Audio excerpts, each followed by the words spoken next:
And good afternoon, everybody. Welcome to Terry Connors Ice Rink in Stamford, Connecticut. It is time for a Sunday early afternoon edition of the NWHL on YouTube. Hi, everybody. Alongside Erica Ayala, I'm Phil Jubileo this afternoon. The Connecticut Whales, second of a three-game homestand as they're back on ice with their 2-4-2 record. And they host the Metropolitan Riveters, led by Team USA gold medalist Amanda Kessel. The Riveters making their one and only appearance in Stamford, Connecticut this season. Now the Whale last week losing a 2-1 decision in overtime to the Boston Pride.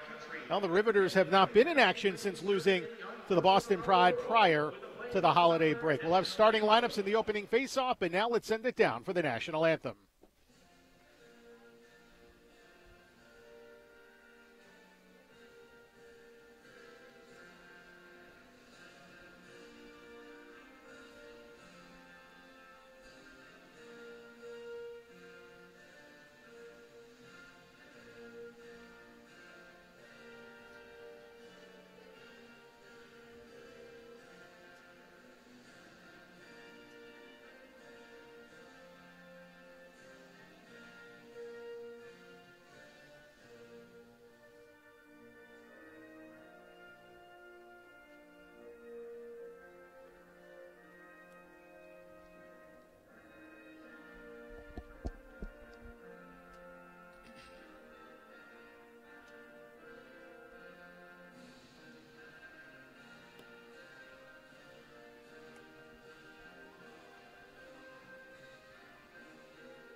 Well, the national anthem has concluded here in Stamford, Connecticut. Quickly, a look at the starting lineups. First, for the visiting Riveters, they will go with Maria Sorokina in net, the Russian, who until this week was a member of the Connecticut Whale. She was traded between the two organizations for future consideration. Sorokina has yet to get any action in the NWHL, but she was a fantastic netminder playing in the Russian league and also as a member of the Russian national team. On defense, for the Ribs, it'll be Courtney Burke and Jenny Ryan, who were standouts last season for this Isabel Cup winning team. The Riveters won it all a year ago. And up front, Alexa Grushow, the league's MVP from last season, will center Westport native Rebecca Russo, along with Audra Richards, who has half a dozen goals and a hat trick against the Whale this season. The Riveters 2-8, currently last place in the NWHL. Meanwhile, the Whale, who have played very well against the Riveters this season, they will go with Meri Räisänen once again in net. Räisänen having a fantastic season, 2-5-1, a 2.66 goals against average, a 920 save percentage. She has a 4-0 shutout, the first regular season shutout for the Whale against the Riveters in the last time these two teams had faced off against each other. On defense, Taylor Marchand is back after missing last week's game. The Michigan native is paired alongside Elena Orlando. And the checking line gets the start today. Hannah Beatty along with Sarah Hewson and Nina Rogers. This will be an interesting one, to say the least. Last year, the Riveters had the Whales number, but they had everyone's number in the NWHL a season ago. Not so this time around. Absolutely, and you talked about Jenny Ryan, spoke to her at practice on Thursday. The defense for this team hasn't woke up offensively, but they're really hoping to do that today.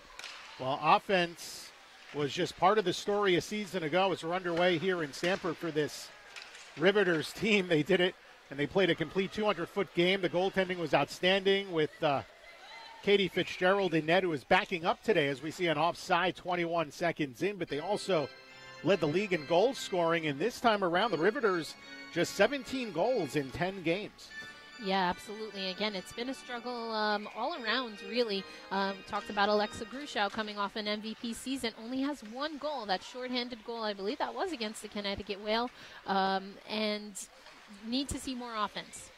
All the Whale in the white with the green and blue trim. Skating from right to left. Here's Nina Rogers in across the line. The shot from the top of the circle, and it was bobbled by Sorokina, but offside whistled prior to the shot in on goal. The officials for today's game, Charlotte Hurley and Laura White are the refs. Francesca Clemente and Kasha Jackson are the linespeople. as the face-off will be inside the Riveters zone. And now here's the top line. Katarina Mrazova centering and winning the face-off back to Colleen Murphy, who's now wearing number 8. So there will be no Kelly Babstock number retirement ceremony, at least anytime soon, as Murphy getting a single digit. Pretty apropos for a blue liner, as the Riveters will dump it in with about a minute played here in this first period. Puck in behind the Whale goal to our right. Amanda Kessel battling Jordan Brickner, and the Whale come away with it. Here's Mrazova, who is on that top line today with Michelle Lowenjelm and Emily Fluke. So Ryan Aquali, Erica, going real heavy on that top line. And you and I talked to Aquali last weekend about that. It was something that he wanted to consider, was a little bit concerned, though, about depth at center in particular, but has opted to keep Lowenjelm and Mrazova with Fluke. Well, he must see something with this Riveters lineup that gives him, or at least reason to believe that would work today, maybe so much compared to some of the other teams that are a little bit more deep, or at least they're getting more results from other forward lines, as opposed to the Riveters really just getting most of their action from that top group. There's Kim Taberi working it in behind the Ribs goal, trying to break out along the left side, but it's Colzer holding it in, punch to the corner, and Shannon Doyle will play it for Connecticut around to the near wing side, and Taberi banked up the boards off the stick of aid. It'll go down the length of the ice, and we'll see an icing as Colzer gets back to it with 2 minutes played. So it will be interesting, Phil, to see if the Connecticut Whale, we talked about their offense a lot last weekend, will they be able to be more successful switching up these lines, but as you mentioned, perhaps with the scouting report against the Riveters. Grushow in for the Ribs on the draw, wins it to Russo, and back to the blue line for Dostal, whose shot got deflected. Puck is at the top of the circle, pitchforked ahead, and now Rachel Aid will skate with it along left wing.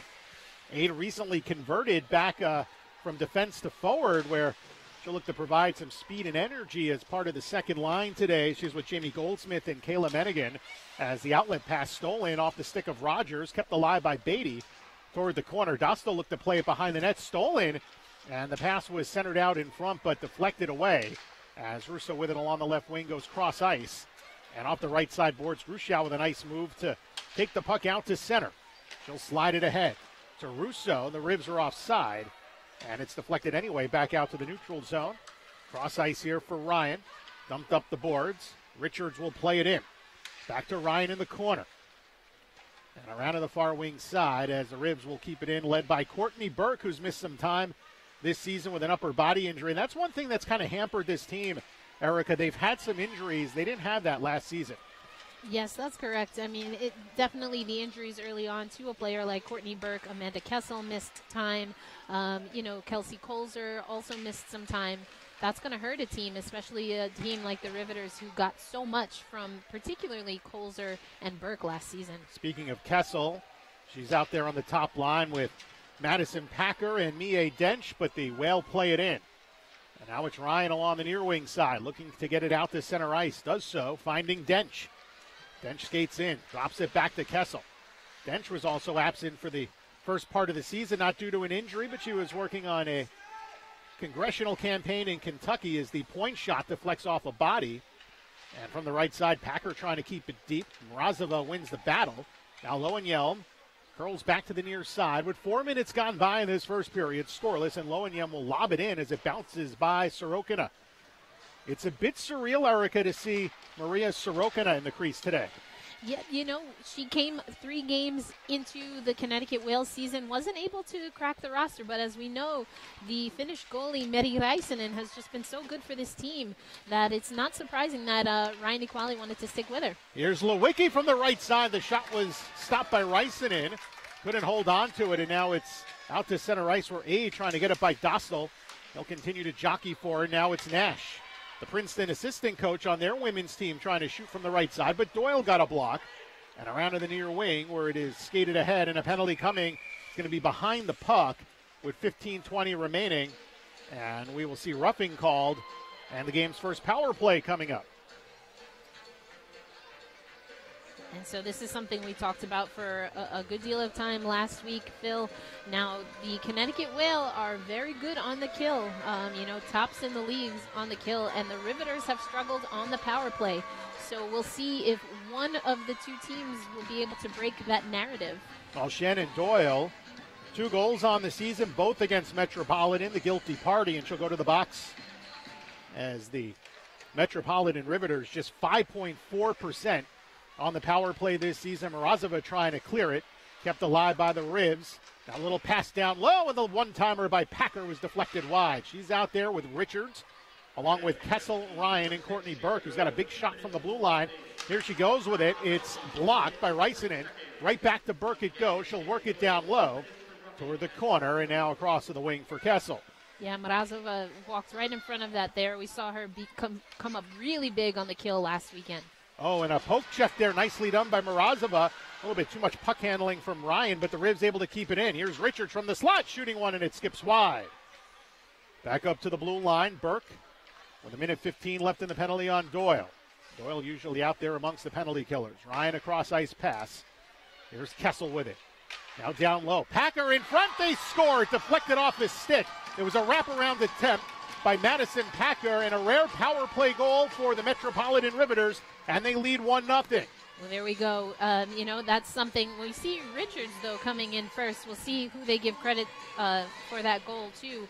But, that's something that this Riveters team, they need offense, and they have not been very successful on the power play.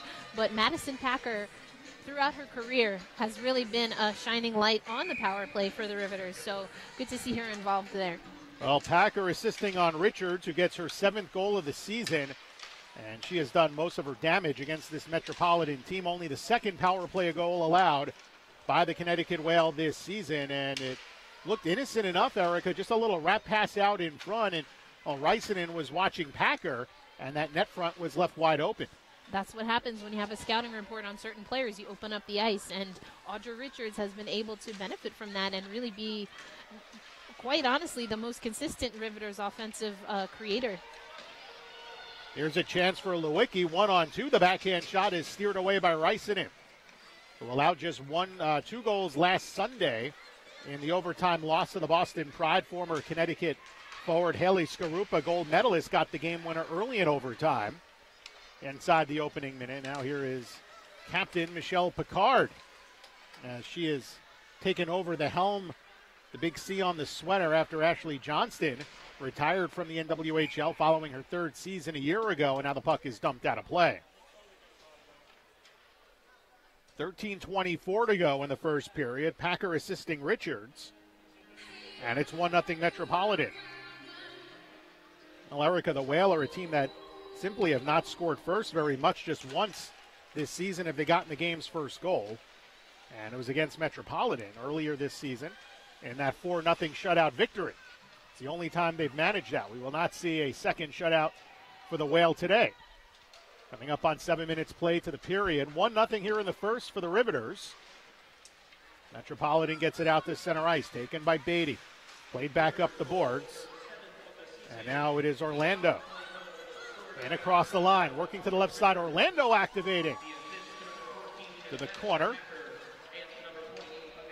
Kessel's going to get the 2nd assist on the Richards goal at 5:34 in the power play. There's Emily Fluke. Round around and pinching is Brickner. Jordan Brickner in her 4th season with the Connecticut Whale. It's punched back to the blue line. Morozova from straightaway shooting one, and it was over the outstretched glove of Sorokina as there's a battle in behind the net. And played back to the near side. Richards will lob it out to center ice. Right on the tape for Russo, the speedster, chipping it out over to Gruschow, and she was flanked by 2 white sweaters, taken away by Brickner. And Brickner curling back to the near side, banks it ahead off the glass, finding Lowenjel. 3-on-3 come the Whale, in across the line, Morozova. Morozova working it toward the corner, had it poked away, and Burke will ladle it ahead. Now Kessel with a big pass ahead for Packer. Packer with a step, walking in front, the backhand, she scores! Madison Packer on the breakaway, and it's 2-0 Metropolitan, as we see vintage Riveters hockey this afternoon in Stamford. That was a great play by Madison Packer. It looked like that puck might have been just a little bit far ahead of her. She catches up with it, is able to make a move, get that icing going one way, and then she tips it right over her shoulder and puts the Riveters up 2-0 early in this game, Phil. 5th goal of the season for Packer, and this is what Madison Packer has done against the Connecticut Whale throughout her entire NWHL career. Not so much this season, but Well, the Madison Packer of old has returned today to Stamford, Connecticut. Short commute for Madison Packer as she resides here in town. As there's a pass out in front, Sorokina deflecting the puck away back toward the corner. Kept alive by Doyle. And here's Emily Fluke. Fluke tied up, chipped out in front. Lowenjelm working it in behind the goal, trying to get Sorokina to go post to post in her crease. But Picard, the veteran, will come away with it for the Ribs with 11:23 to go in the first period. 2-0 Metropolitan. And the puck is dumped out to center. This is a must-win game for the Metropolitan Riveters, mired in last place. A 2-8 record. The Whale have 2 games in hand, and they'll still have those 2 games in hand after today. And the Whale have actually taken the season series because they have 5 points on them. So even a regulation victory for Metropolitan today, they could do no better than 2-2. There's Lewicki along the left wing. Chipped up along the boards. Puck is still tied up along the far side. Kicked ahead. And now skated ahead to center ice. We've got a penalty coming. It's on Metropolitan. Beatty across, shooting from straightaway. Stick saved by Sorokina. And Dostal will touch up in the corner with 10:37 to play. Now we'll see the Whale go on the power play for the first time today. Erica Lawler will go to the box for Metropolitan. So now if you were watching that play develop, you see Lawler in the neutral zone there. She kind of gets whacked a little bit, takes a hit, and then she is able, though, to shuffle the puck forward. And when she had the opportunity to play the puck, she went a little bit more for the body, maybe sending a message that she took exception to the hit she took in the middle of the ice. Lawler just 4'11", the shortest player in the league, but she doesn't take anything from anybody, although it's her first penalty of the season. She's not spent any time in the box. Now she does. Here come the Whale on the power play. Mrazova skates in across toward the corner where she's tied up by Chelsea Zadie, number 20, the rookie for Metropolitan. Lowenjelm behind for Fluke. Fluke facing pressure by Kessel. Back to Lowenjelm. Mrazova shooting, and it was blocked by the stick of Chelsea Zadie. Back out to the blue line, Doyle, and now across for Brickner. In the slot, pass across, shot off the side of the net, off the stick of Lowenjelm. And a big clear by Metropolitan, who comes into the game with a pretty good penalty kill, just under 86%, while the Whale 7.4% on the power play, which is 4th in the league. The Whale will skate it ahead from right to left, where more than halfway through the first with 9:38 remaining. Beatty to Goldsmith. Chip toward the corner, Courtney Burke there. Wound around, Rachel Aid will keep it alive. She battles Grushow. Still tied up along the wing. And it's chipped back to Burke, who barely gets it across the line, where it's onto the stick of Kim Taberi. And from the right wing, she'll drive it in. 40 seconds remain to the Lawler penalty. Kept alive along the left wing side. Good work by Rogers. Now Goldsmith around to the far side. Up top for Aid, working the point. The wrister deflected off his stick, and it's pushed just wide. Rogers was right there as Sorokina flopped to the ice. Had the bottom half of the net covered, not the top half, but Rogers didn't miss that by much. Now straight away to Barry with a rocket save made by Sorokina with 15 seconds remaining in the Lawler penalty. Yeah, that was a really good look by Rogers. I'm not sure if it was another stick or a tip somewhere, but she wasn't able to convert. And then Maria Sorokina, against her former team, Phil, comes up with a pretty nice save as we head to the faceoff. There's been some bobbles by Sorokina here in the early going, and we'll see how this transpires through 60 minutes if it's just some first game jitters. Doyle with a shot deflected just wide. Lowenjelm was right there. Whale have the right idea on the power play, trying to change direction on those point drives. And it's along the near wing side where Kessel will skate out with it. Out of the box is Lawler. 3-on-2 come the Ribs. Now to the trailing Kessel out in front. Some traffic, and it's kicked back to the boards, where Brickner will move it ahead. Dumped ahead for Fluke. Here's Emily Fluke gliding in. Shoots one. Blocker save by Sorokina. Now Lowenjelm. Here's Mrazova. Orlando from the blue line shooting one. It hit off the captain, Emily Fluke. It wobbles over to Packer. Battled by Mrazova. Lowenjelm with it in the corner. And up top for Taylor Marchin. The drive save made off the stick of Sorokina. Penalty coming as Fluke got hacked down in front, it looked like, by Picard. It'll be hooking with 8:01 remaining in the period, and the Whale will go back to the power play. And Erica, some very good puck movement by this Connecticut Whale team. They haven't beaten Sorokina yet, but they look very strong moving the puck. And, they have to keep doing that, Phil. They're already down 2 goals, but I like what I'm seeing as far as energy from the team, continuing to take their shots. I think we saw them be perhaps a little bit passive or overthinking things in the offensive zone, not really finishing and having a good, strong final touch, shooting with conviction. So to see them be aggressive is good. But, of course, they have to be aggressive already down 2 goals. Well, this Whale team averages under 19 shots per game, and that simply isn't going to get it done. No matter what league you're playing in, you've got to get pucks in on goal, and it's something that Ryan Aquali has preached. I mean, it's no surprise. That's how you get pucks in the net.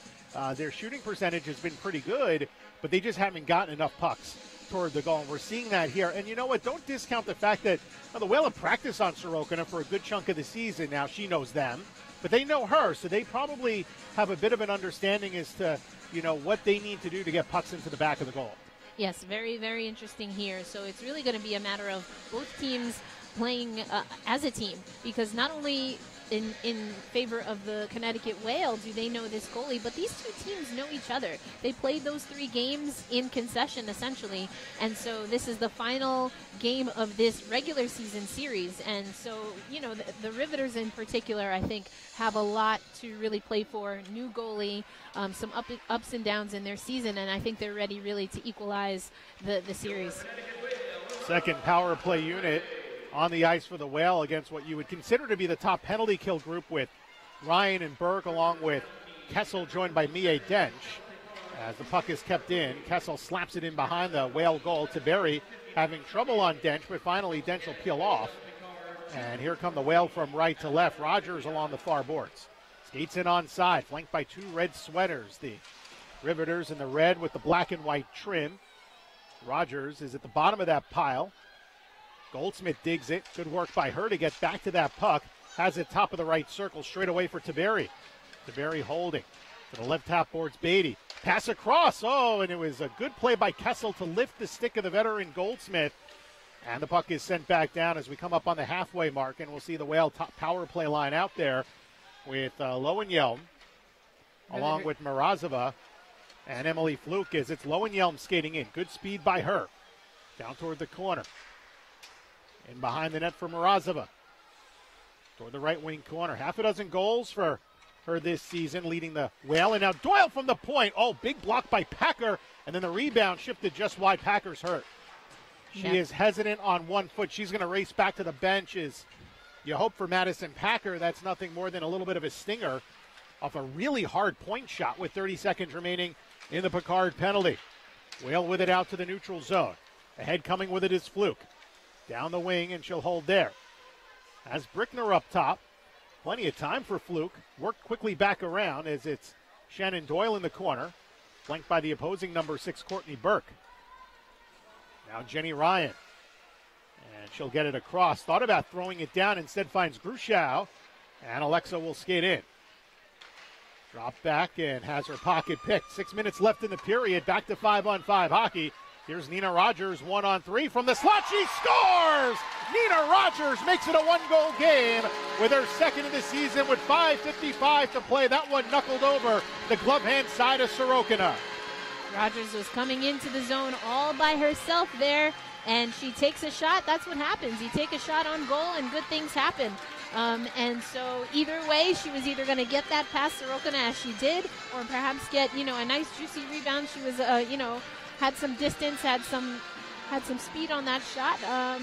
But again, we were talking about taking opportunities. That's a perfect example of a way that the Connecticut Whale can do just that.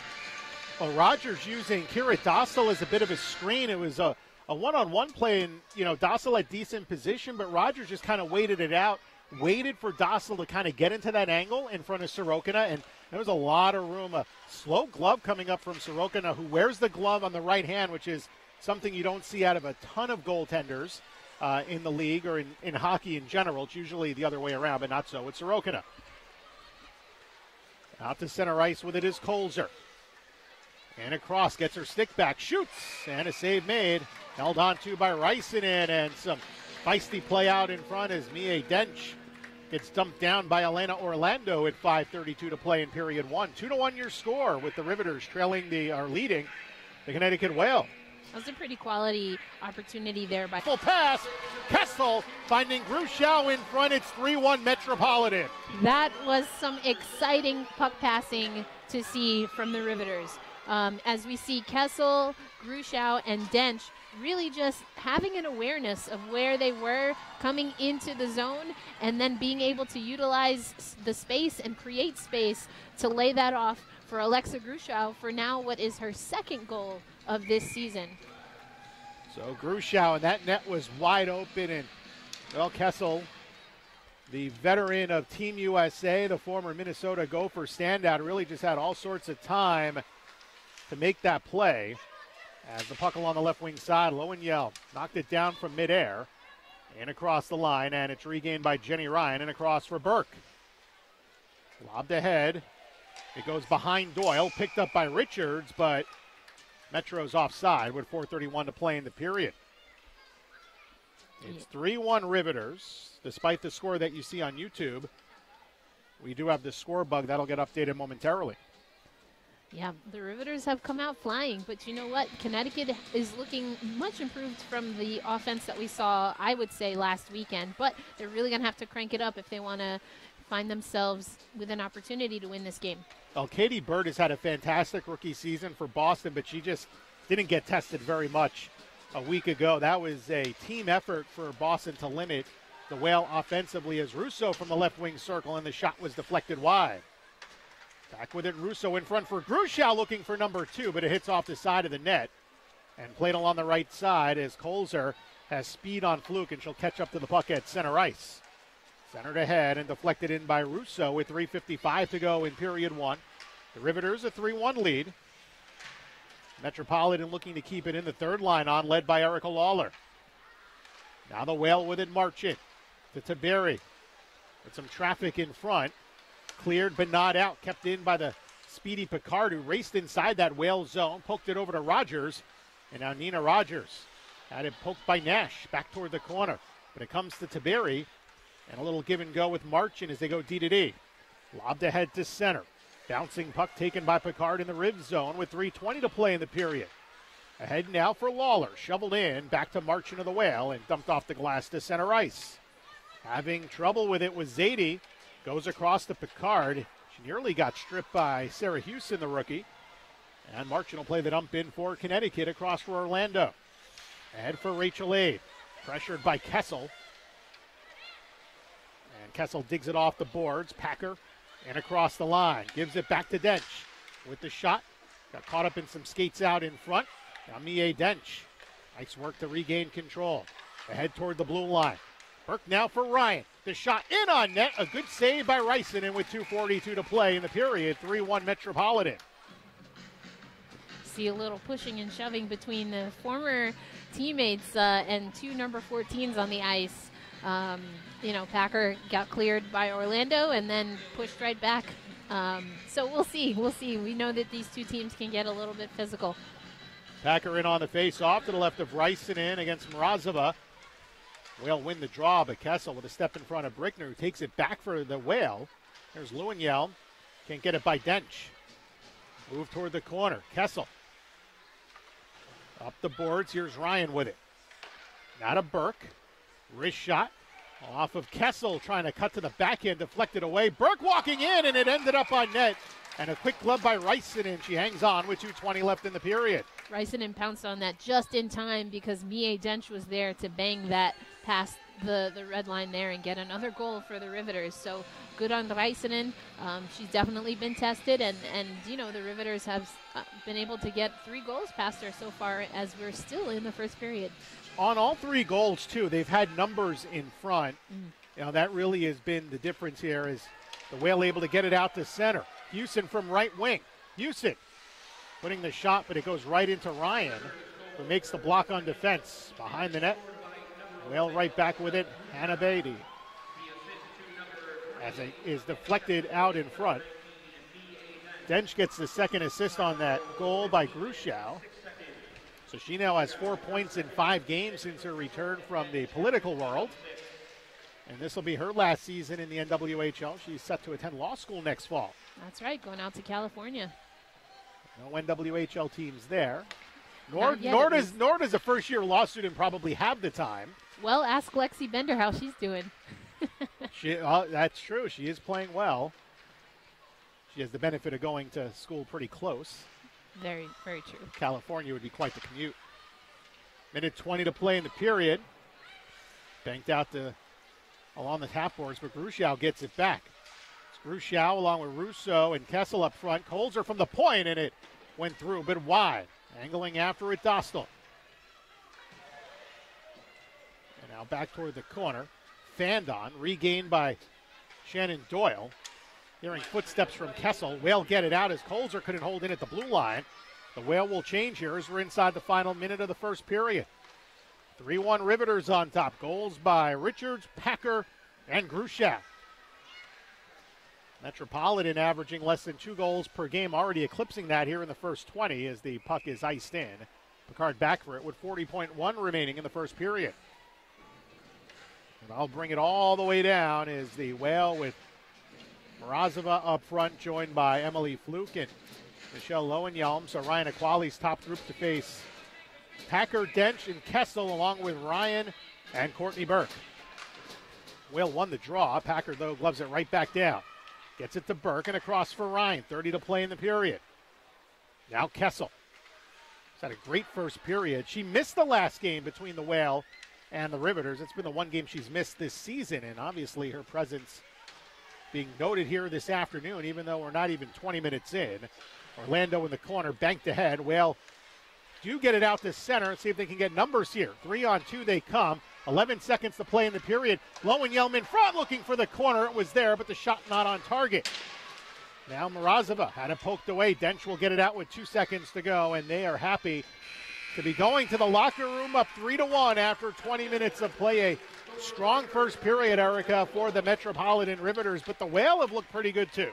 The Whale have looked good, but I would argue, Phil, that the pace of this game is being indicated and is kind of being controlled by the Riveters as opposed to the Connecticut team themselves. I think the Connecticut team can certainly hang with this pace, but I think it favors, at least right now, the Riveters.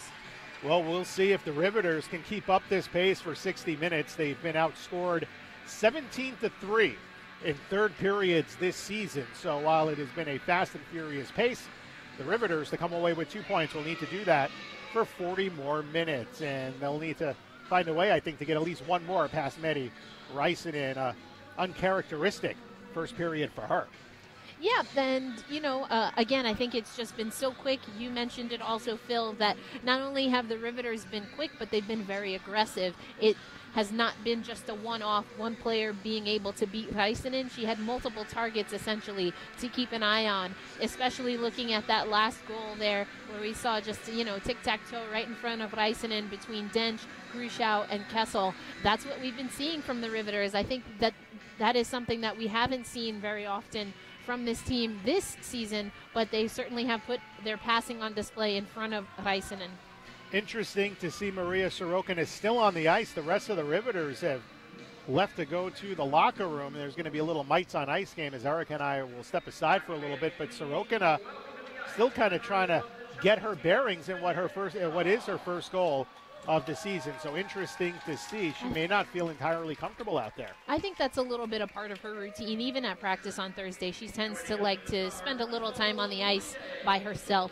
So maybe that's what she's doing. It's her version of visualization, excuse me. So Eric and I will step aside here. We'll take a break. So we are in the first intermission. You're watching the NWHL on YouTube after 20 minutes of play. It's Metropolitan 3 and the Connecticut Whale 1. We'll be back in a little bit right after this.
Well, welcome back to Terry Connor's Rink in Stamford, Connecticut. Phil Jubileo and Erica Ayala with you on a Sunday afternoon where the Metropolitan Riveters looking to snap a 2-game losing streak and get back into the win column. And they have a 3-1 lead over the Connecticut Whale after 20 minutes of play. The Riveters, with their biggest offensive onslaught in a period this season, they get goals from Audra Richards, Madison Packer, and Alexa Gruschow.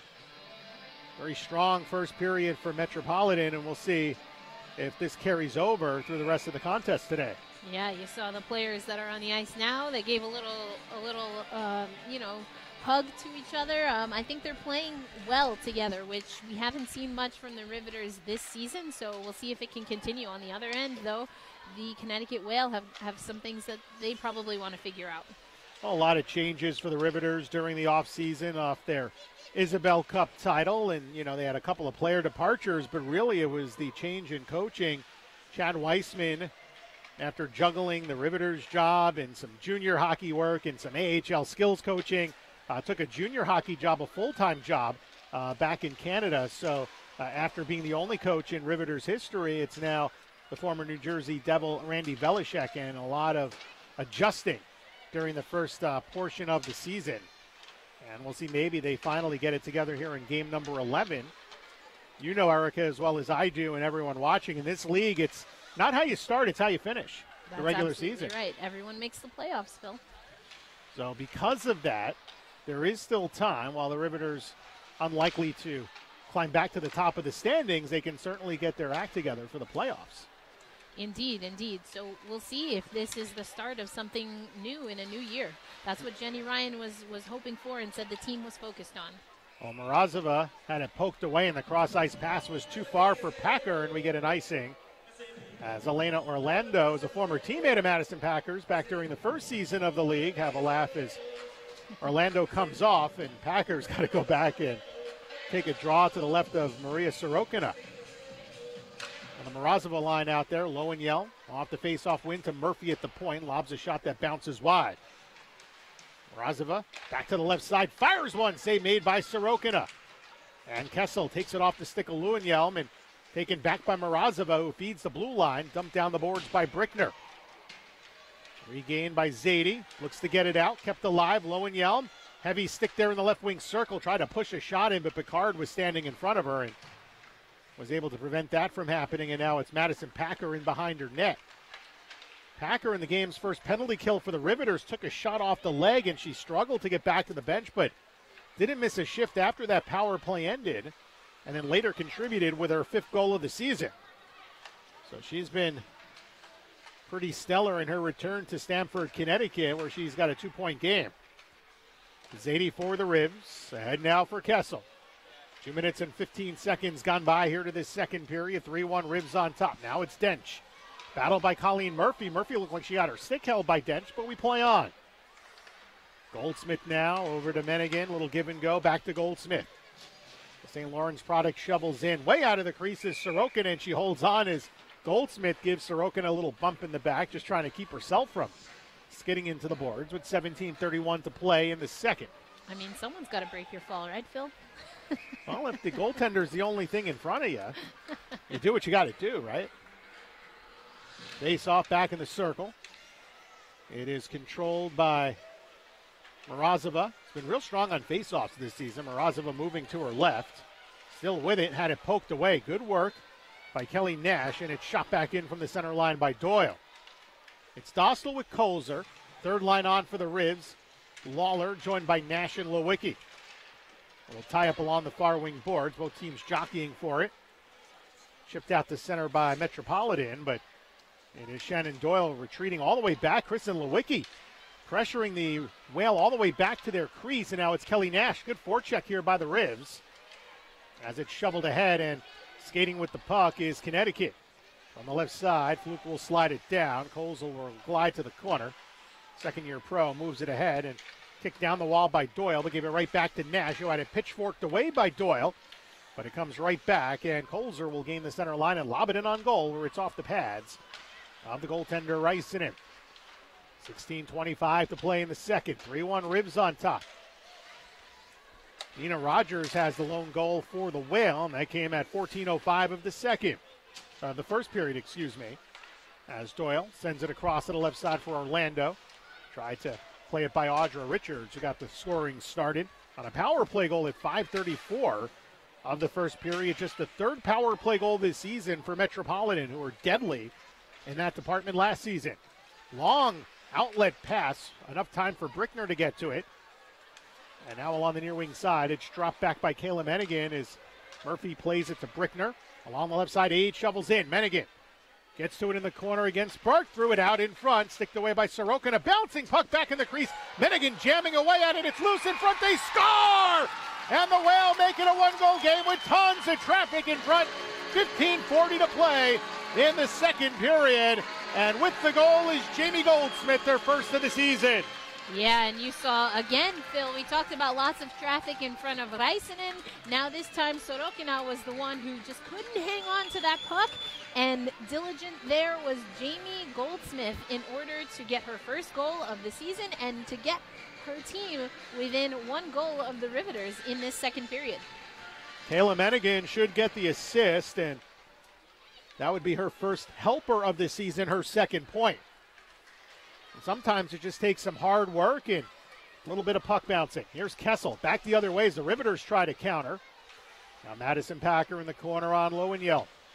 And it's big for the Whale to get some offensive contribution outside of that top line as Zadie moves it across. Picard with the shot.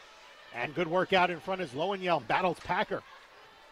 And now Morozova for Fluke. So a one-goal game here in the second, 5 minutes in. Morozova, nice move to the right, turns, looks for Lowenjeld, and Zadie was stationed right in the right spot to get that one out. Now it's Kessel with Packer. Kessel still with it, moving left. Met by Marchand, worked behind the net. Dench with a shot save made by Raisinen.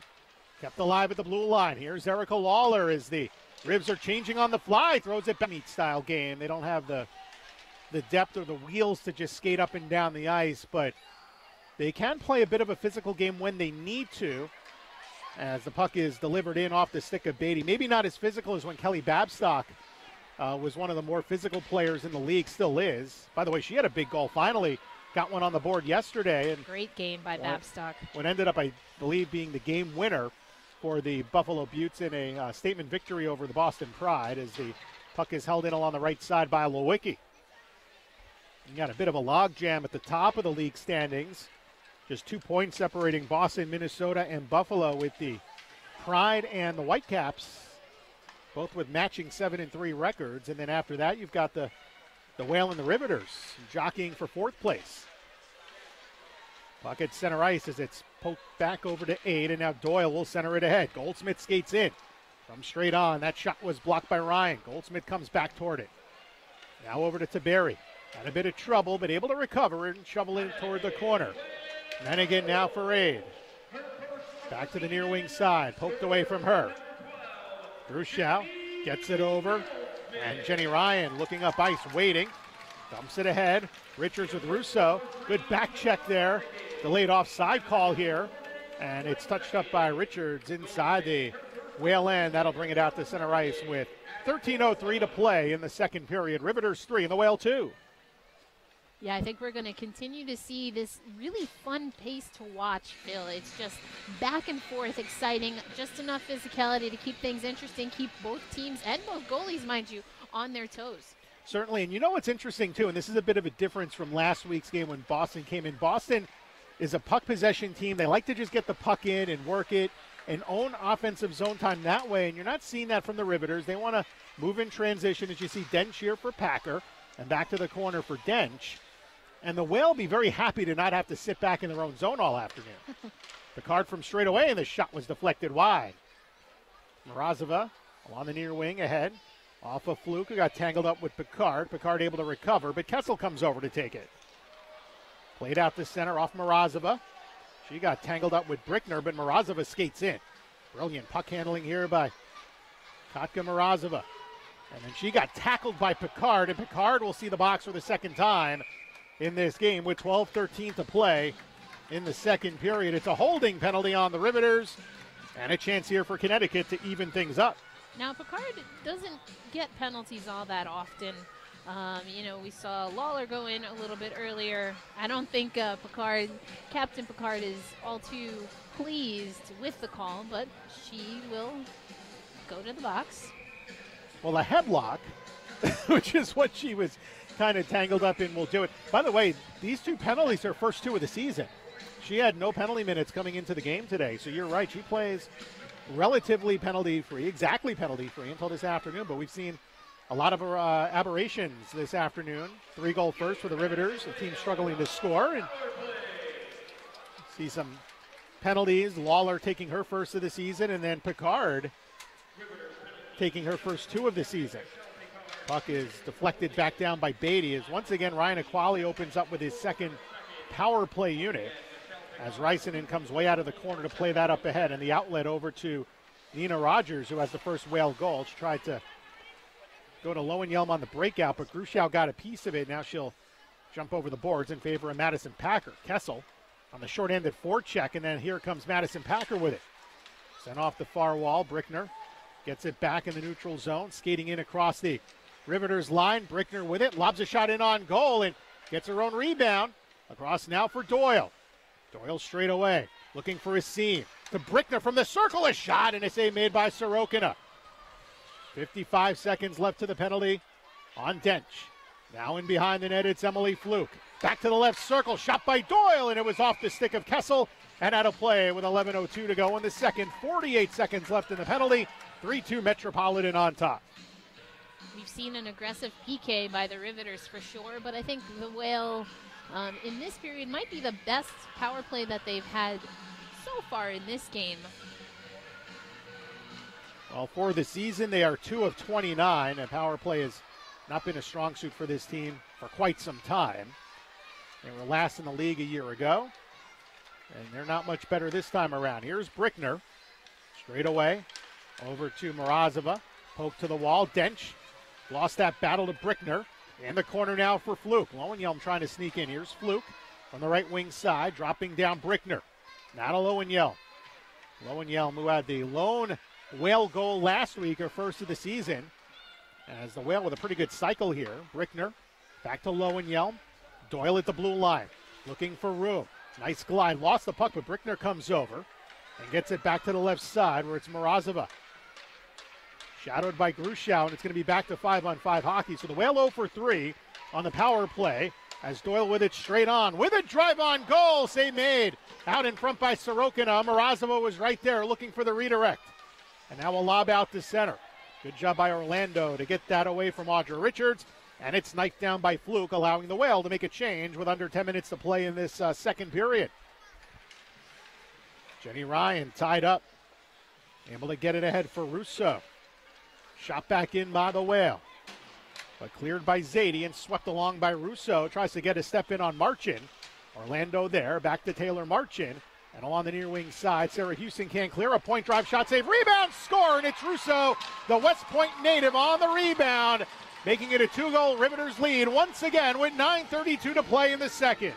And as you see Russo celebrate, she gives credit to her teammate there, hooking her up with that nice pass. Russo gets the first shot, is blocked. The deflection comes right back to her, and she is able to get the second attempt by Miri Rysanen for the 4th goal for these Riveters here this afternoon.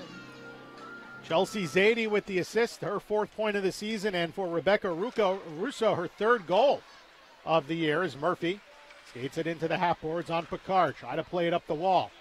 Briefly gained by Packer, regained by the Whale. Good work by Murphy to get it around for Mennigan. Sent through out in front, went through Sorokina, and it slides to the right point where it's dumped down by Brickner. Now Mennigan snaps it to the slot, and Murphy tried to feed it back. Wrap try from the corner in front, and some creative puck movement here by the Connecticut Whale, but Sorokina able to keep it out of the net. Yeah, and so now with the Whale down 4-2, they're going to have to continue to just pepper Sorokina. That's what's happening to their goalie Rysanen, and they're going to have to return the favor in a manner of speaking. Morozova in on the draw, loses it to Grushow. But Fluke comes over to regain on the forecheck, but poked away and cleared out to center ice. In front of the Whale bench, Taberi leads it ahead. And Dostal will gobble it up back in the rib zone. Across now for Colzer. Saucered on the tape for Russo. Looking in the slot. Good pressure there by Morozova to take away that centering pass. Now she looks to get it out of the zone. Audra Richards pokes it out in front. And Doyle will move it over to Lowenjelm. Centered ahead off the stick of Morozova. And Dostal will take the knuckling puck out in front of her net. Facing pressure in on the forecheck led by Morozova.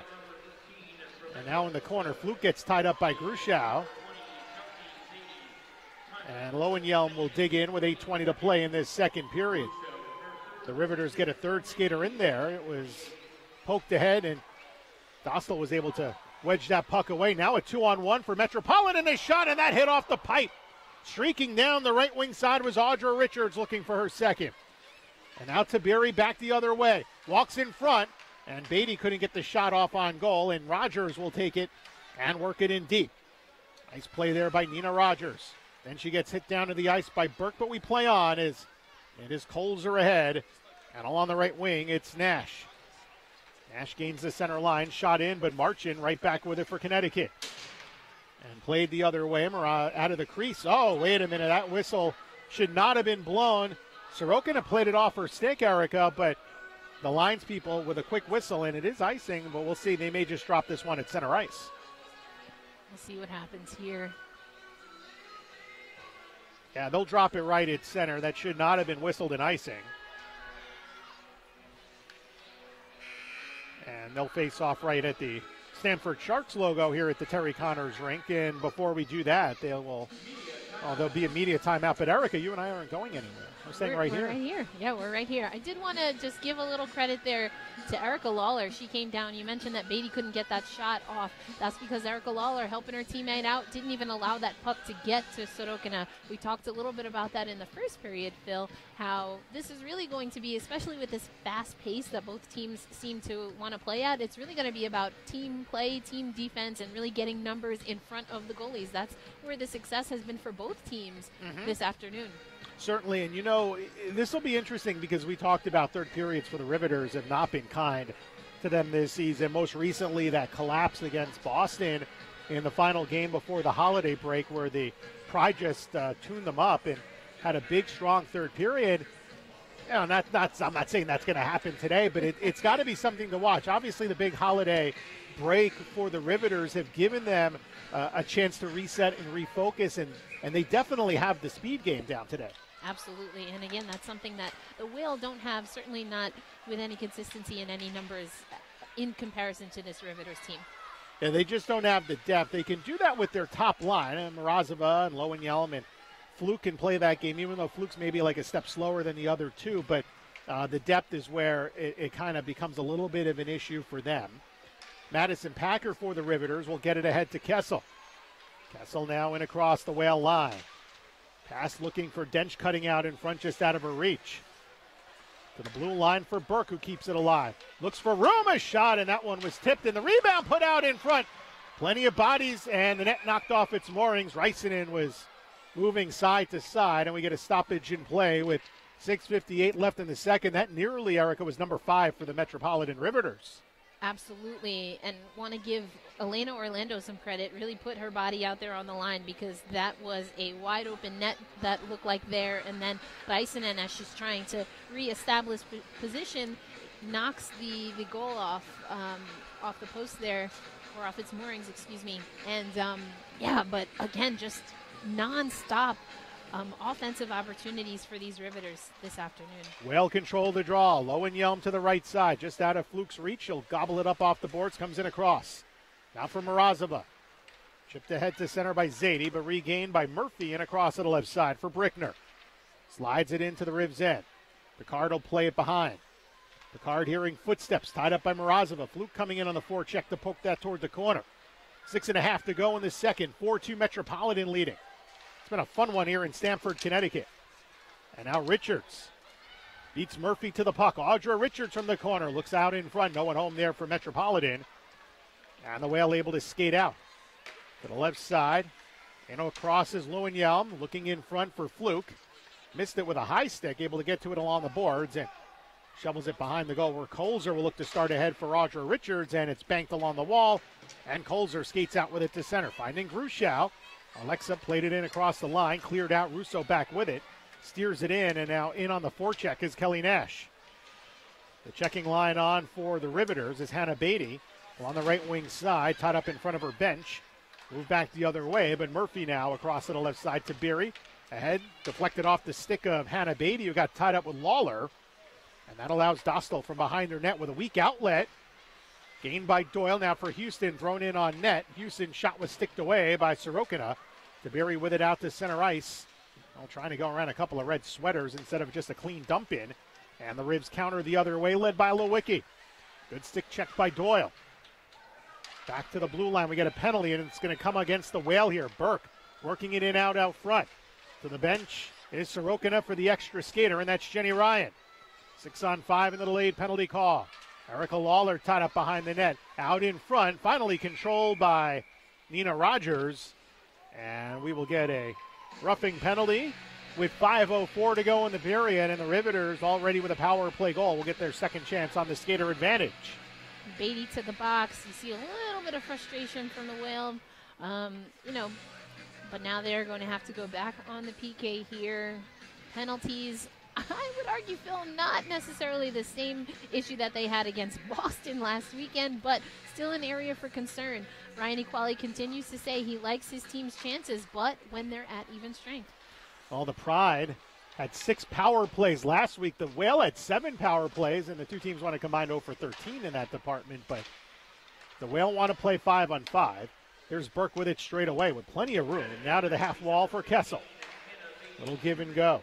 Here's Kessel with a rocket save made. Couldn't hold on to it. Packer in front. Kessel, a shot. They score. A second power play goal for the Metropolitan Riveters, and they now have a 3-goal lead. It's 5-2 with 4:39 to play in the second period, and Richards got a tip on that Kessel shot. That's her second of the game, and she's nearing maybe her second hat trick against Connecticut this season.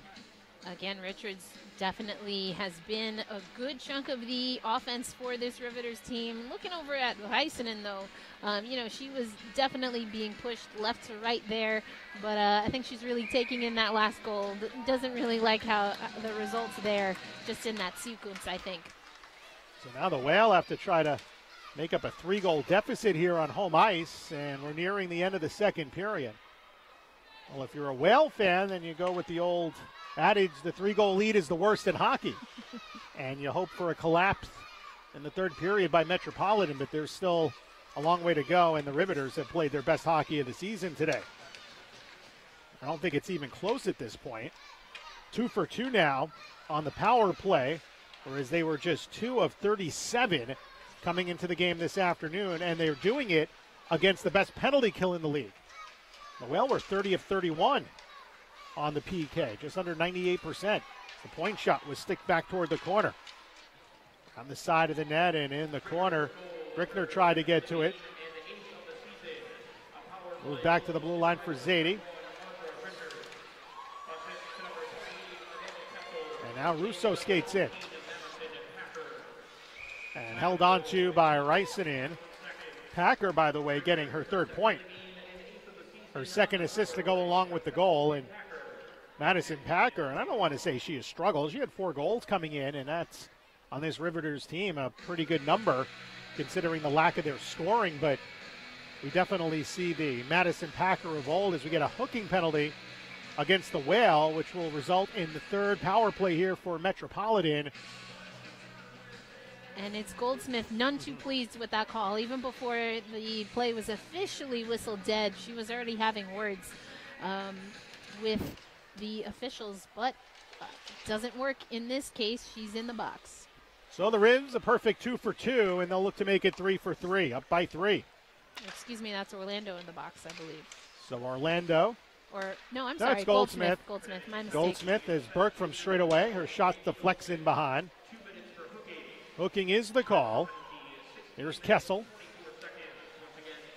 Down low to Packer. Pass across, and Väisänen was able to get to it, although that shot never ended up clean in on the net. Back straight away to Burke, and the shot was blocked off the leg of Fluke. Back to the half wall, Packer from Kessel, now to Burke. Moving to her right, the former Badger. To Kessel, in front for Packer. Second effort by Packer, saved by Väisänen. Oh, Packer's just so hard to move out in front, and we get a stoppage in play with 2:46 to go in the second. 5-2 Ribs on top of the Whale.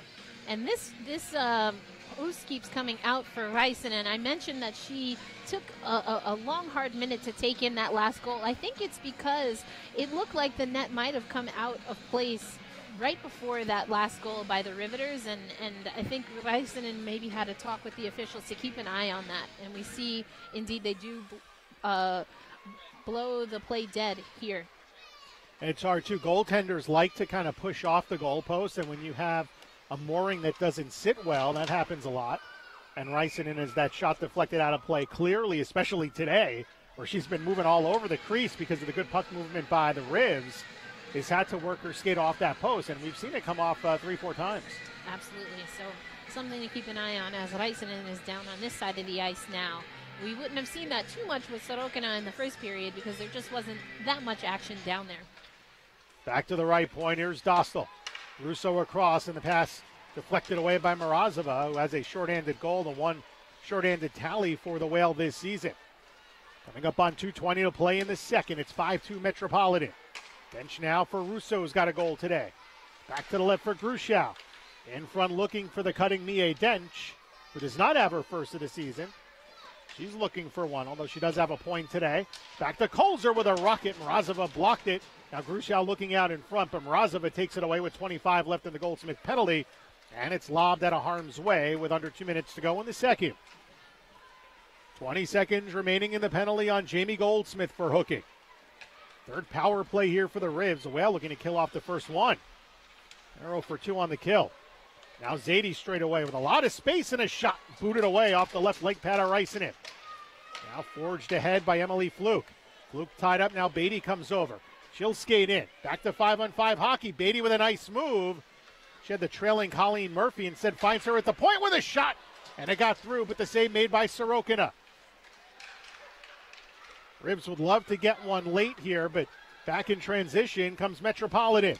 Audra Richards looking for that hat trick in front, maybe trying to set up Kessel. Deflected away, and from the blue line, Picard left it down, but Beatty gets a clear. The Ribs have to touch up from Picard's position along the right wing side, and instead gives it back to Zadie. Seam pass up the middle, and that was broken up. Final minute here, and Richards comes away with it. Skating in is Packer to the trailing Kessel with his shot blocked. Mennigan, who assisted on the Whale's second goal today, tried to clear. Zadie throws it out in front. Packer with a deflection. And that one didn't get all the way through, and now a penalty coming. And it will be on Metropolitan with 41.3 to go in the second, and a Whale opportunity, Erica, coming up to make it a 2-goal game once again. Yeah, I think that's on Packer. She and Colleen Murphy bump into each other there as Murphy, of course, trying to clear out in front of Miri Rysanen, and Packer shoves back. We've seen her do that a few times, but, you know, this time she does it right in front of the officials and gets booked for it. Well, 19-18. Time of the penalty on Madison Packer, and you take her penalty-killing presence off the ice, which could help the Whale here in the final minute of the second. Down 5-2 or Connecticut. Lowen-Yell. Over, gets it back from Doyle. Roughing is the call.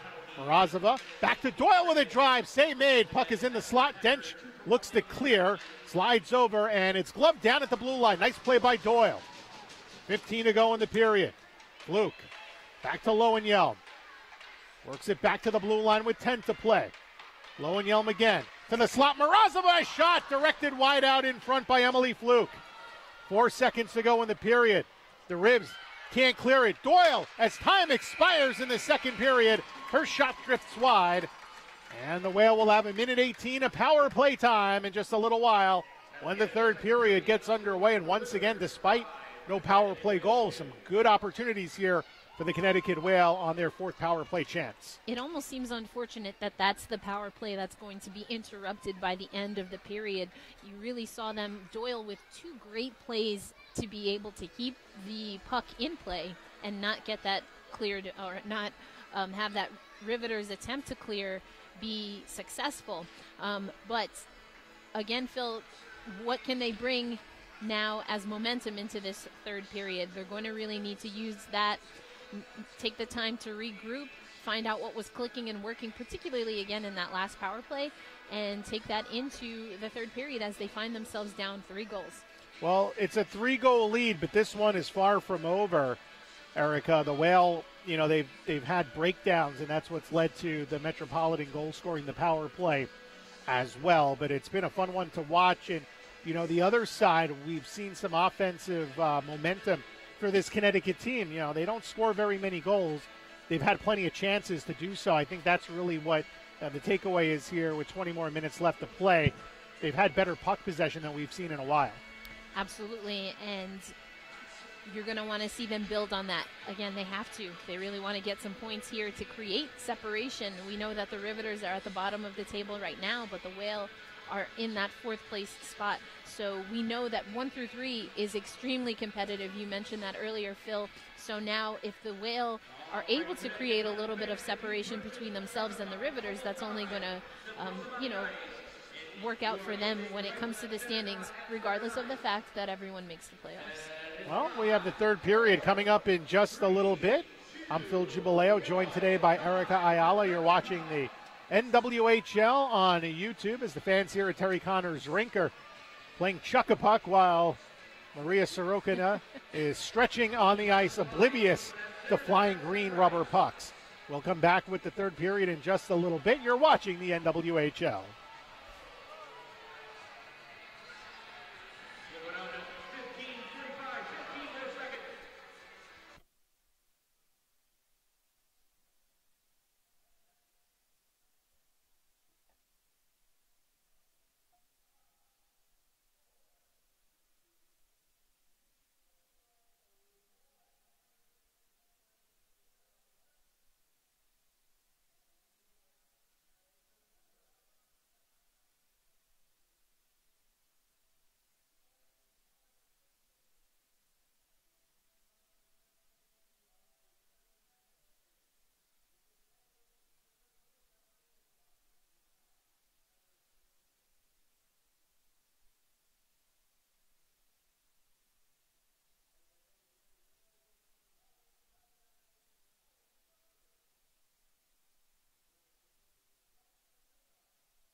Well, both teams are getting ready to return to the ice here in Stamford, Connecticut. Third period about to get underway as the Metropolitan Riveters with a 5-2 lead over the Connecticut Whale. The Rivs looking to snap a 2-game losing streak. The Whale did get a point last Sunday in a 2-1 overtime loss to the Boston Pride, the Pride lost in decisive fashion yesterday to the Buffalo Beauts, who coaching change and all, they've gotten back on the map behind Cody McCormick.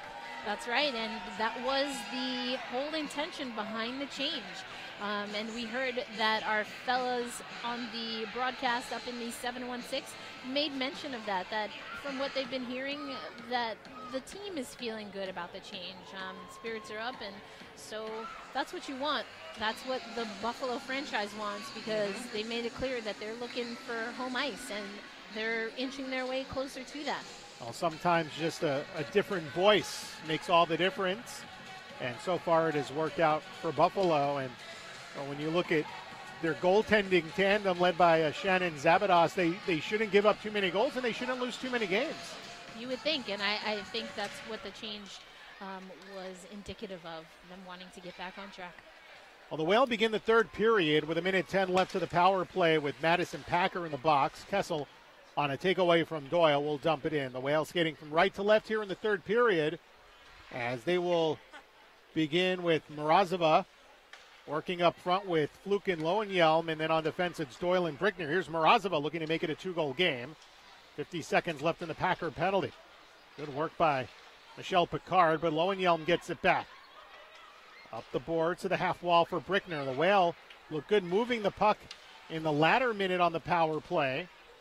In the final minute of the second period, not so much here to start the third. A well-rested Riveters team bottling up Connecticut in the Riv zone along the wall. Brickner tries to win the puck battle, gets it over to Fluke.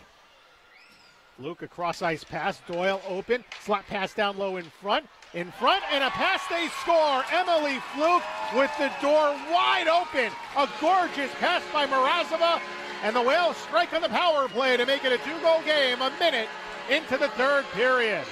That was some great passing overall. From both teams, we've really seen some great passing, but as you mentioned, that cross-ice pass, instead of going to Brickner, you cross the ice there. A little bit of hesitation just to see where the defense is sliding, and boom, we're able to find an empty net as Sorokina was committed the other way. For Emily Fluke, that is her second goal of the season. Mrazova gets her 9th point. Shannon Doyle got it started from the blue line, and that is her 4th point of the season, her second assist. So the Whale strike on the power play. They're 1 for 4 with the skater advantage, and a new lease on life for Connecticut early in this third period, which is something they so desperately needed to get back into this game. So the power play working out for them. One of the better penalty killers was sitting in the box in Madison Packer. She's always dangerous when shorthanded on the ice, because she's a threat to kind of poke it away at the line and then just race down for a breakaway. Minute 40 into this third period. 5-3 now the score. Riveters still a 2-goal lead. Good skating. Courtney Burke inching in down front. Works it around. Has Richards' a shot blocker save made as Richards had the hat trick sitting on her stick. Back to the blue line. A drive in on goal. That was from Russo. Ryson in the save with 1:58 gone to the third. Yeah, it was good on Burke to keep that puck, because the Whale was all over her, really didn't have anything open. And then once she finally was able to give the puck up, Rysonen was already established, followed it all the way. Whale win the face-off. Here's Brickner. Back in behind, and now it's played ahead by Murphy to the neutral zone. Dostal with it back along the right side, and it's slapped into the Connecticut zone. Walking down is Dent, trying to kick it to the corner. She overskated. Whale get it out to center ice. Here's Nina Rogers. Chips it around Dostal. Battles for control of the puck. Takes a spill on the ice. They corral into the corner. And then Packer will pick it up. And Colzer came down in that corner as well. And she's a little bit slow to get up with 17:34 remaining in regulation. So Colzer and Rogers took a spill, and Colzer is banged up. And we not really sure what the discomfort is now, but just as a reminder, Kolzer is just coming back, Phil, from a lower body injury that she suffered when she took a shot. I believe it was actually against Connecticut, blocking a shot in front of net. Well, Kolzer is walking off the ice, so it's not an instance of going right back to the bench and the trainer is looking at her. She didn't go into the room, so maybe that's a good sign. Maybe they just have to kind of work something out. Looked like she just got tangled up with Nina Rogers, and you know when you get kind of limbs all kind of entangled, you don't know what's going to happen, and you know sometimes stuff happens. Hopefully Kelsey's okay. Riveters through the neutral zone. Turning on the Jets, it's Picard with a shot kicked away by Rysanen. 16:55 to go in the third period. 5-3 Ribs on top. And the centering pass back toward the blue line. Nobody home, and Sorokina will hand it off for Chelsea Zadie. Zadie outlets to Lawler. Lost it in the neutral zone. Marchant try to get it away, but Lewicki now to Lawler. Back to the right side, Jenny Ryan. Walking down as the defenders activate. Back in the corner, regained, sweeping across was Goldsmith. Lewicki holding on. Aid able to take it off the boards and back to the right side for Mennigan. Mennigan will slide it in. Angles off the boards in behind the net. Goldsmith with some speed. She has a goal today to her credit. Now Rachel Aid working in deep. Lost that battle to Ryan. Over to Nash. Riveters get it out. Orlando right there to drive it in off the glass, but the Rivs, or should I say the Whale, were offside with 16:07 to play, and they'll bring the face-off out to center. Looks like Kolzer has rejoined her team on the bench. Still not on the ice just yet, but looks like she's trying to shake off whatever was bothering her. Beatty and Grushow on the face-off will win it. Right side, here is Murphy. First game in number 8 for Colleen Murphy as the puck takes a funny bounce off the corner, pass in front, and Houston was right there on the feed by Rogers, couldn't convert. Back to the corner, it goes through Houston. Ryan there in front for Grushow. Cleared ahead. Russo racing with Murphy. Icing waved off. Russo's got that great speed and playing in front of the hometown crowd essentially. She's from nearby Westport, which is about 10 minutes up the road off 95, and picked up a big goal. Her goal made it a 4-2 game. Big insurance at this point as the puck is iced with 15:29 to play in regulation. 5-3 Riveters lead. And you mentioned that insurance goal. Good that the Riveters are up because, Phil, you talked that the Riveters have had their struggles in the third period. That's something that the Whales certainly are going to want to have up on their board coming into this third period. Although Riveters now being outscored 18-3 in third periods. Packer with a backhand shot, and that had some mustard on it. Good save by Rysanen. Toward the corner, it's Dench. She lost it. Murphy chipped to the line. There's Kelsey Kolzer back out there. Good to see.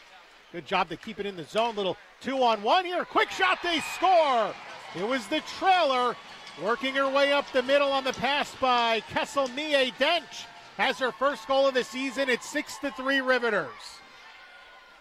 Amanda Kessel is so smart on the ice.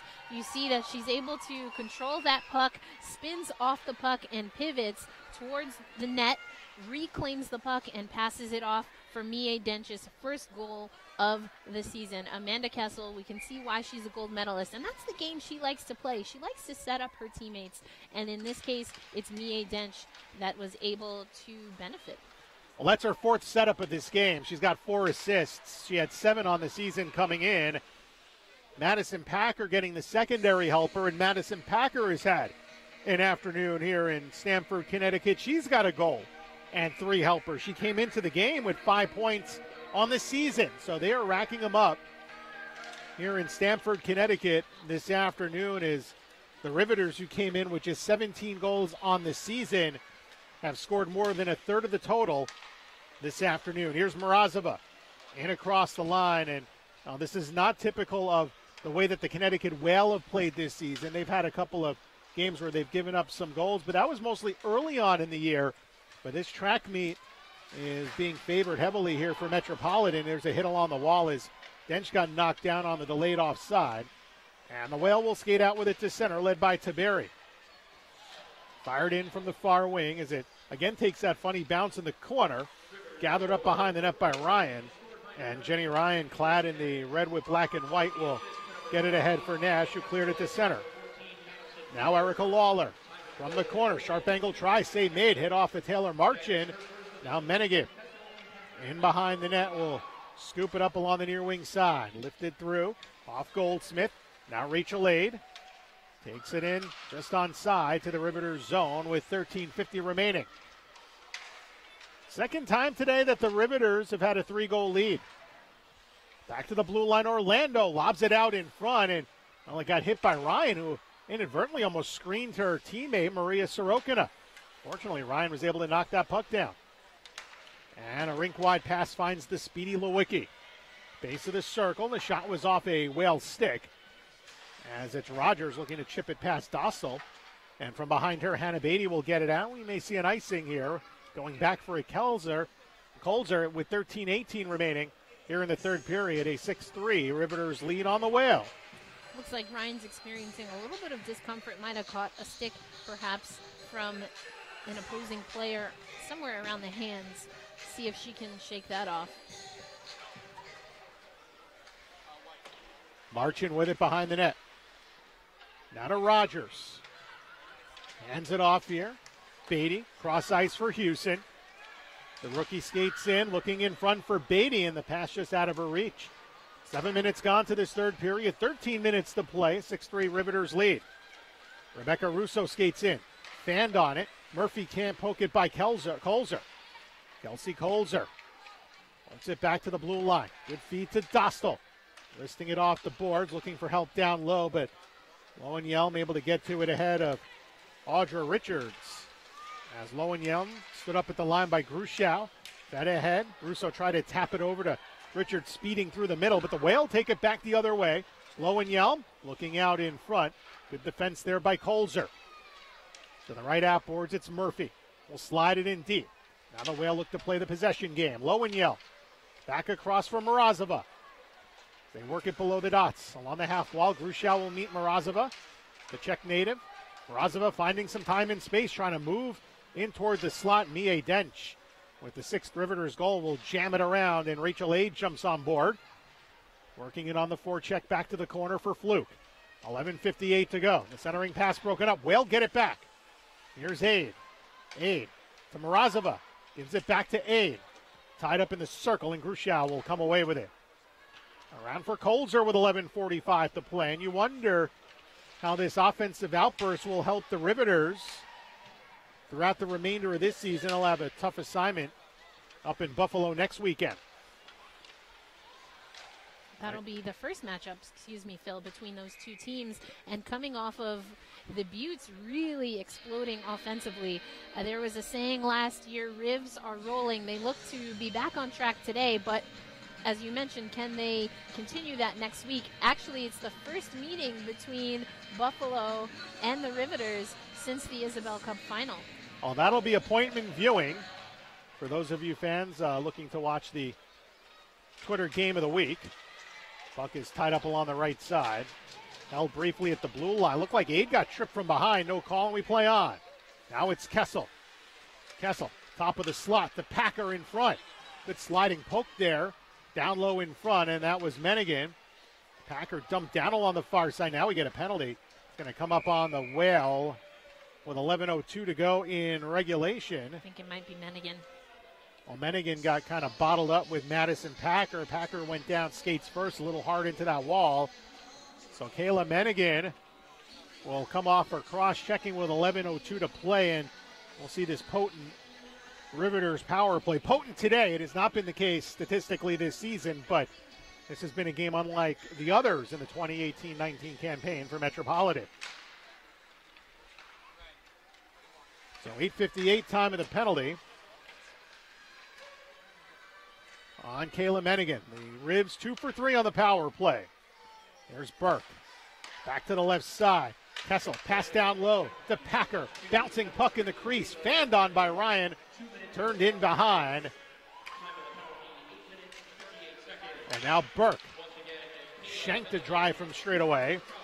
And Morozova through the neutral zone. Got hauled down at the line. Penalty coming, and that'll do it for Metropolitan. And we will see 4-on-4 hockey for the first time with 10:28 remaining. Mrazova really trying to force her way through the defense there and is able with her speed and her strength to draw that penalty there. So it evens things up. That penalty is going to be on Burke. So the Ribs now 2 for 4 on the power play, and the Whale will end up with a 35-second power play at the end of it. Now, last season, Erica, because we can't really judge on this year, although maybe we can look at today as kind of a throwback to a season ago as Ryan Aquali uses his timeout. This is the time of the game where the Riveters would look to just run things up 4-on-4, lots of open ice, the good speed, great puck handling, good puck movement. But again, this is not what we've seen out of Metropolitan this season, but we have seen it today. Yes, absolutely right. Will they find a way to, with a lot of returning players, mind you, to really start this 2019 campaign on the right foot? That's something that Jenny Ryan talked to me about on Friday, that new year, new team, really starting fresh. Randy Velicek also said that it's game by game for this team. They've got a new goalie that we're obviously seeing in Maria Sorokina, and was hoping that that would perhaps be a spark for his team. But I think also we're just getting players a little bit more comfortable within their own game. I don't think that we've seen that. You mentioned it earlier, that we have seen the potential of this Riveters team as in such good form as we have today. Well, the faceoff is controlled by Metropolitan. Out to center ice, racing with it is Russo. She's got a breakaway. Russo in front, great back check. Jordan Brickner picking the pocket of Rebecca Russo, who thought she had it all the way. And now a poke at the line as it was Lowenjelm stripping Rebecca Russo. Minute 6 remaining in the 4-on-4. Lowenjelm with a takeaway. Working it in the corner. She's out there with her fellow Minnesota Duluth teammate from the season ago, Mrazova. Now Brickner to Doyle. 53 left in the 4-on-4. Backdoor pass in front. And a save made. That was a great pass to Mrazova, who did not get much on the deflection. And Sorokina has got to thank her lucky stars she didn't. My goodness, Mrazova had basically, carte blanche there with what she wanted to do, and so for some reason just didn't get her full stick and her full power behind that. But Sorokina was definitely biting on that as the pass shuffled over, but is able to control the puck as Mrazova's shot was a little bit weak there. Well, now Kessel into the Whale zone. Kessel down low. Picard got checked with a little bit of a body shove, but we play on here with 9:35 to go. Third period, 6-3 Riveters on top. 28 left to the 4-on-4. Packer chips it around Orlando.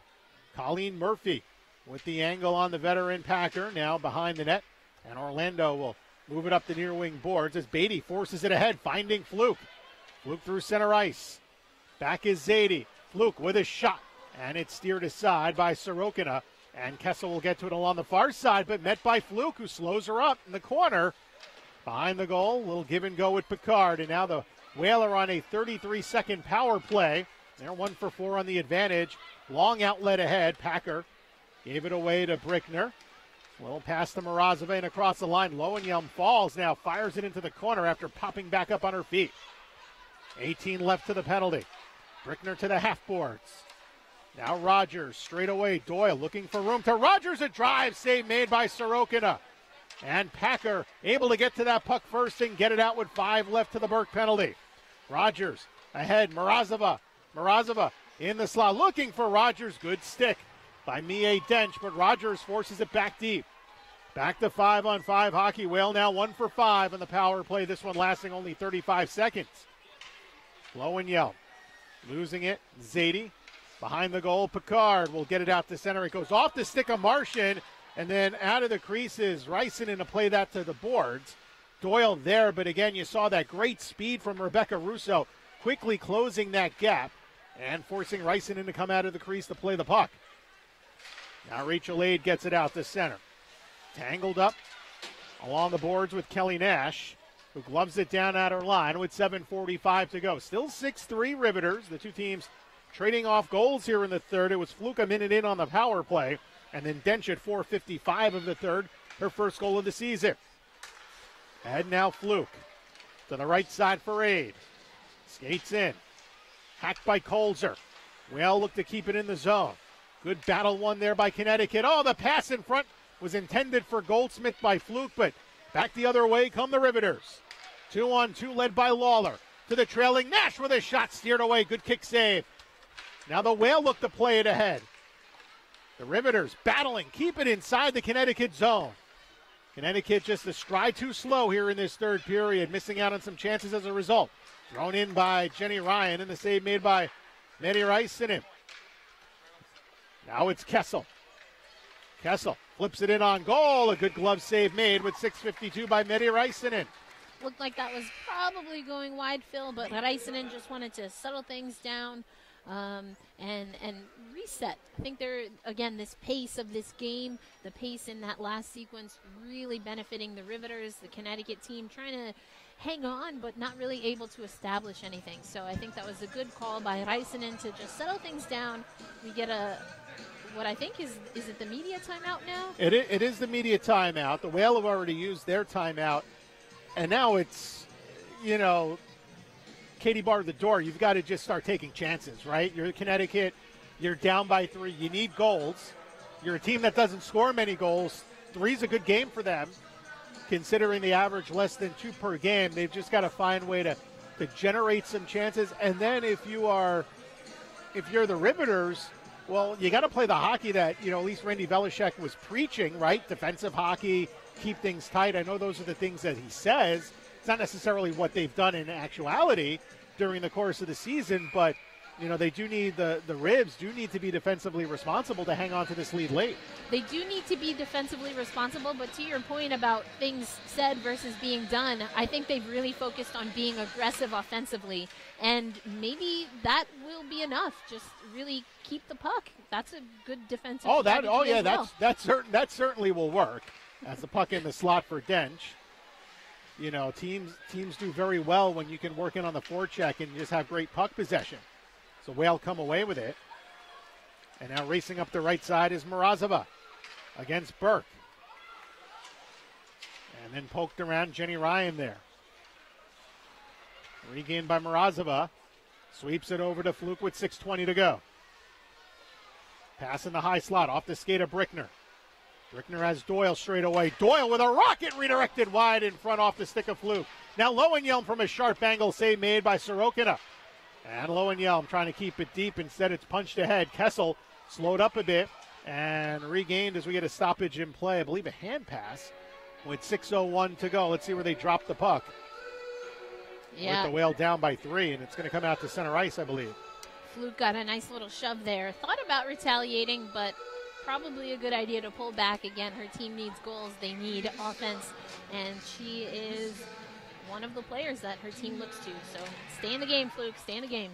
Well, the Goldsmith line is on, and probably not for very long before Ryan Aquali can get Morozova back on the ice, and we'll see an icing here to the Riveters with 5:52 to go. Yeah, that's all you get. A couple seconds on the bench. There's Morozova, Fluke, and Lowenjelm back on the ice, where I expect we'll see them for a good 4 minutes of this time down the stretch. Morozova on the face-off with Grushow. And it's won by Grushow. Back to Picard by Zadie. Russo trying to hammer it away. Bouncing puck still inside the ribs end, and Richards will take it away and get it out to center ice.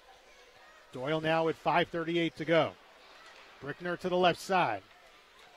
Brickner racing through center, skates in.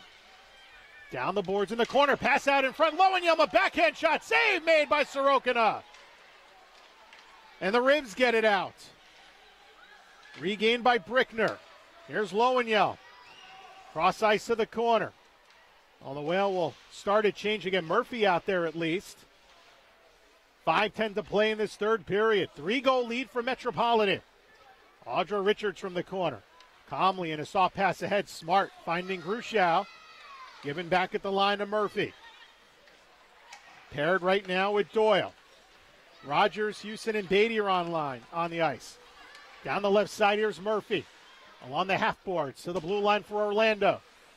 Lobs a shot deflected high off Houston. That was a high stick, and that'll bring the faceoff out with 4:46 to go. Or was it the net?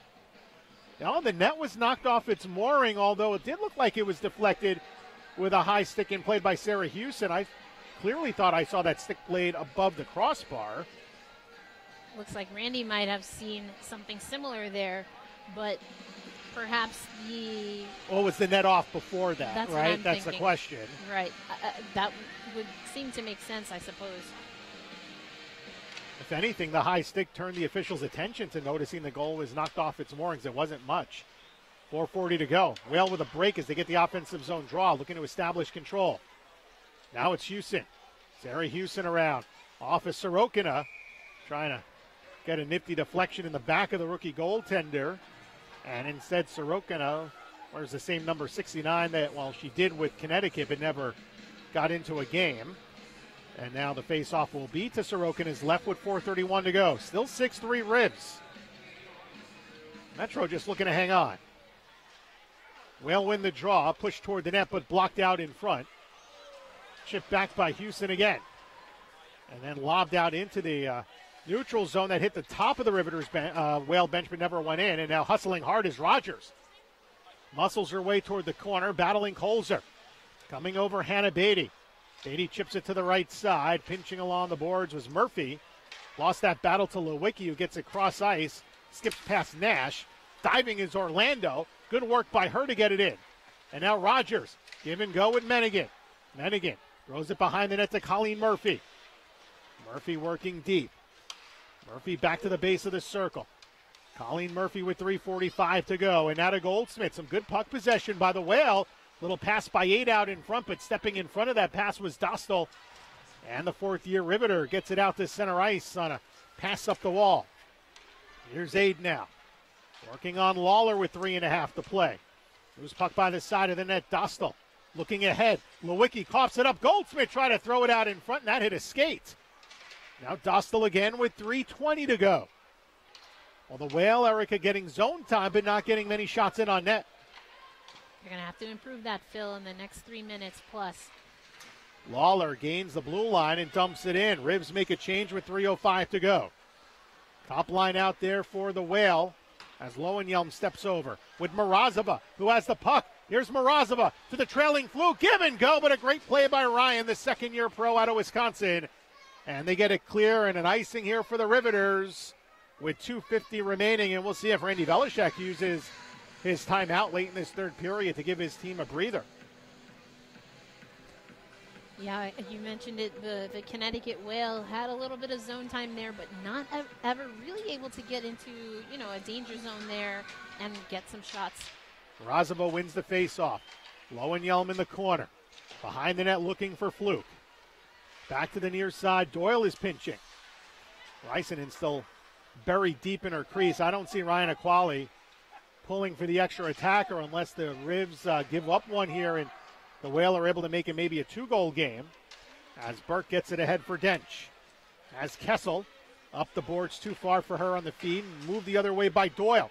Bouncing puck. Morozova. Now to Rogers, who skates in with a shot, and that was blocked by Jenny Ryan. Ryan's played a strong third period, but gives it away behind the net to Rogers. She got turned around a bit. Here's Fluke. To check that Morozova with a shot. And a save made. Good one by Sorokina, one of her better saves with 2:07. And speaking about Maria Sorokina, and I guess it all depends on, just wins and losses. Her play on its own, I would not say, is any better or worse than what we've seen out of Kimberly Sass or Katie Fitzgerald. But the results from everyone else in front of her have been a completely different story. That's absolutely correct. And it'll be interesting, with that said, what Randy Velishek will do. Will he stay with Sorokina? Will we see Fitzgerald back in net, Sass, or even Bryant? I guess we'll have to see what happens up in Buffalo. There's Picard toward the corner, off of Richards. Minute 45 to go. Ribs up by 3, and they'll be content just cycling the puck inside Connecticut space to keep it a 3-goal margin. Back to the half wall, Grushau. Taken away. Grushau got tripped up. That's a penalty on Connecticut.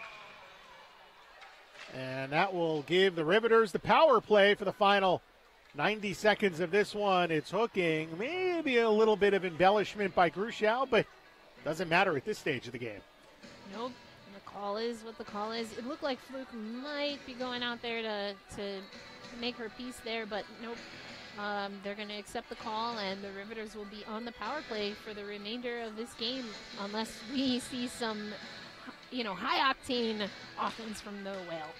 Well, it's Murphy, the penalty, hooking the call. Fifth power play for Metropolitan, and this should give them what they need to close this one out. Up 6-3 with 1:18 to go. Skating in Kessel. Can the Ribs make it 7? Burke to the right side for Ryan.